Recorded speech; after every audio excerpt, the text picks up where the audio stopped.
Salut à tous, nouveau format ce soir, c'est l'été, il fait chaud, dehors c'est la canicule, on est en train littéralement de se décomposer à l'instar de la créature dont nous allons vous parler ce soir. Nom de Dieu, je suis fier de cette intro générique.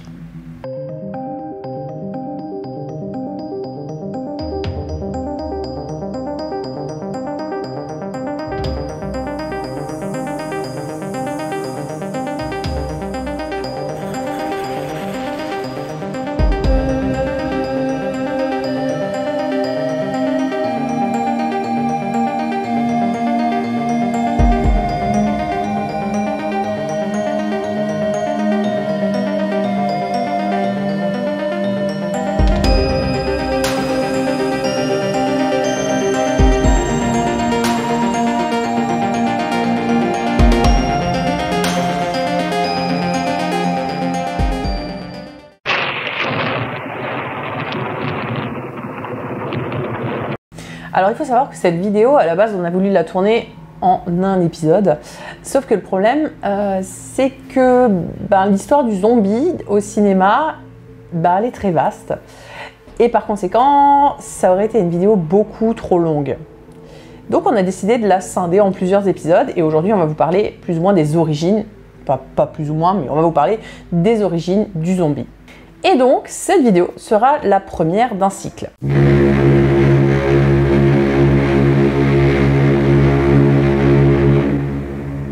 Longtemps parent pauvre du cinéma de genre, le zombie est aujourd'hui partout. Que ce soit dans des séries avec des œuvres telles que All of Us Are Dead, Z Nation ou bien sûr The Walking Dead. Il a même le droit depuis quelques années aux honneurs du blockbuster à travers des films tels que World War Z ou plus récemment les Army of the Dead de Zack Snyder, à tel point que même Disney s'y est mis. Enfin bref, le zombie est probablement l'une des créatures les plus représentées au cinéma et ce depuis environ 1932. Donc vous avez compris, je pense, c'est quand même pas teubé. Enfin, pas tous. On ne va pas ici se focaliser sur une ou plusieurs œuvres, mais plutôt on va retracer à travers cette série donc de vidéos l'évolution, on va dire, du zombie à travers le cinéma et ce depuis ses origines.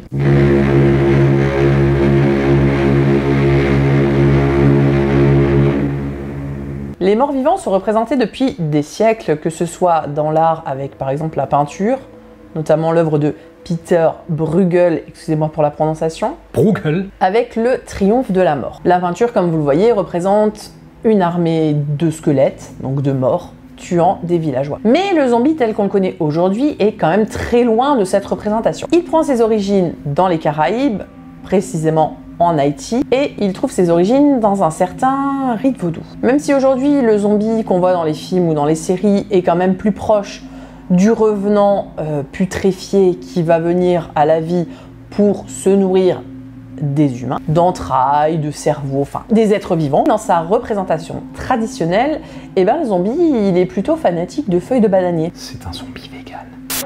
Aujourd'hui, la zombification, elle est plutôt montrée comme une sorte de maladie transmissible, que ce soit par les virus, les expérimentations médicales ou bien encore les empoisonnements. Mais revenons à nos origines, si tu le veux bien. Il faut savoir qu'en Haïti, les gens, très souvent, préparent leur mort très longtemps en avance. Et cela pour une simple et bonne raison, c'est qu'ils ont peur que leurs cadavres ne reviennent à la vie et deviennent errants, ou bien même que quelqu'un se serve de leur âme à mauvais escient.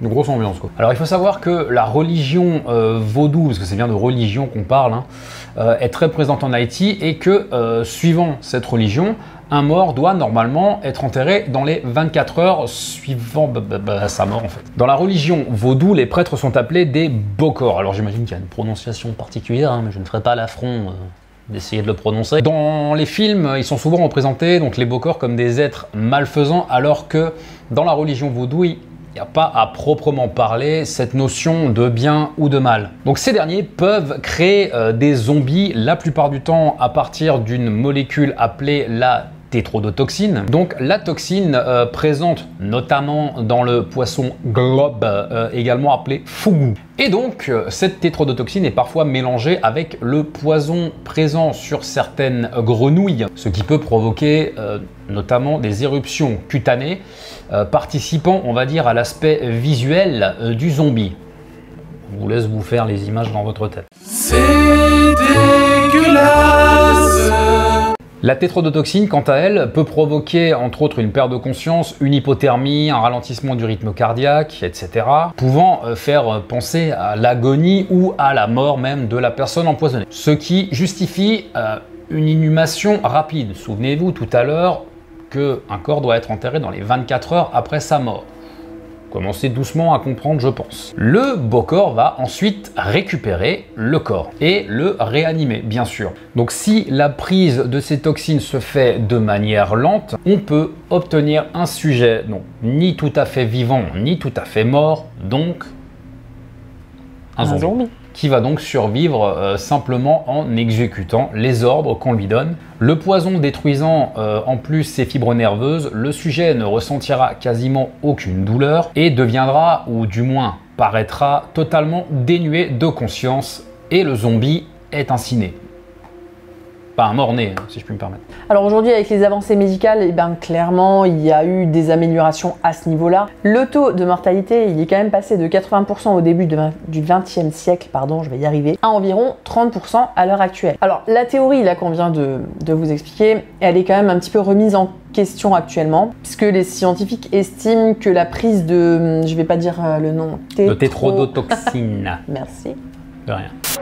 En fait, elle serait trop variable d'un échantillon à l'autre et elle ne produirait quasiment jamais le même effet d'une personne à l'autre. À ce sujet-là, on vous conseille vivement de regarder le film de Wes Craven, L'Emprise des Ténèbres. Il décrit assez fidèlement tout ce qu'on vient de vous expliquer. Et d'ailleurs, si vous voulez en savoir plus sur la culture vaudou et que vous êtes du côté de Strasbourg, il y a le château du... Le château vaudou. Le château vaudou, oui, il s'appelle juste comme ça, qui a ouvert il y a quelques années maintenant et qui a une très belle exposition sur le vaudou. Alors, en fait, c'est une collection privée. Ça veut dire que c'est un musée qui n'est pas subventionné, qui a ouvert dans un ancien château d'eau, du coup le cadre est sympa, et donc c'est une collection privée, tout simplement. Donc si vous venez à Strasbourg, franchement, allez y faire un tour. Alors concernant les films mettant en scène cette version, on va dire, originale du zombie, parce qu'on... Là pour ça, pour parler de film à la base. On vous a parlé donc de L'Emprise des Ténèbres de Wes Craven sorti en 1988, mais bien sûr, certains films traitent de notre copain putride bien avant. À savoir que parmi les plus connus, on va trouver le film bien sûr White Zombie en 1932, qui a eu quand même un certain impact sur la pop culture, parce que c'est de ce film que Rob Zombie tirera le nom du groupe White Zombie. Tiens, c'est étonnant. C'est bizarre. Ou également le film sobrement intitulé Vaudou, réalisé par Jacques Tourneur et sorti en 1942. Donc voilà pour en gros les trois films les plus connus sur le sujet. Donc voilà pour les origines de notre copain décharné. J'espère qu'on aura été assez clair. N'hésitez pas à commenter si vous avez d'autres précisions. Concernant le zombie tel qu'on le connaît aujourd'hui à travers ses représentations, c'est pas aussi simple que ça. Ah bon, et pourquoi ? Eh bien, figurez-vous que c'est un sujet extrêmement vaste. Comme on l'a dit, comme ma collègue ici présente, vous l'a dit au début de la vidéo, à la base, c'est vrai qu'on pensait faire une vidéo, un hors-sujet, et franchement, on l'a écrite, cette vidéo en entier, mais on s'est aperçu que, au bas mot, il nous faudrait franchement au moins 2 heures pour parler du zombie de manière aussi précise qu'on le voulait. Donc, on a décidé de ne pas faire une vidéo. Et donc ça fera l'objet d'une vidéo future. Rien à voir avec les locations de films. Hashtag seuls les vieux savent. Donc on va essayer d'être assez complet, même si dans les prochaines vidéos, franchement, on va à peine effleurer la surface, quoi. Alors pour faire cette vidéo, je me suis pas mal appuyée pour mes recherches du livre de Philippe Charlier qui s'appelle Zombie, enquête sur les morts vivants. Il est très intéressant, c'est vraiment une mine d'or et il explique pas mal de choses et j'ai vraiment pas pu... il y aurait tellement plus de choses à dire en fait. J'ai vraiment juste effleuré la surface parce que c'est beaucoup plus vaste aussi. Donc si jamais ça vous intéresse, n'hésitez pas, il est vraiment très intéressant. Il est facile à trouver aussi. Oui, il est facile à trouver sur le site de la FNAC. Et il n'est pas très cher. Et il n'est pas très cher. En tout cas, on espère que vous avez apprécié cette première vidéo qui parle donc de nos amis les zombies. Si c'est le cas, n'hésitez pas à commenter la vidéo et puis à la partager sur les réseaux, ça nous aide beaucoup. Bientôt les mines labo. Donc n'hésitez pas à nous suivre aussi sur les réseaux sociaux Twitter, Facebook et Instagram. Ça rend beaucoup service à la chaîne, hein, franchement, si vous partagez. En attendant, faites de beaux rêves.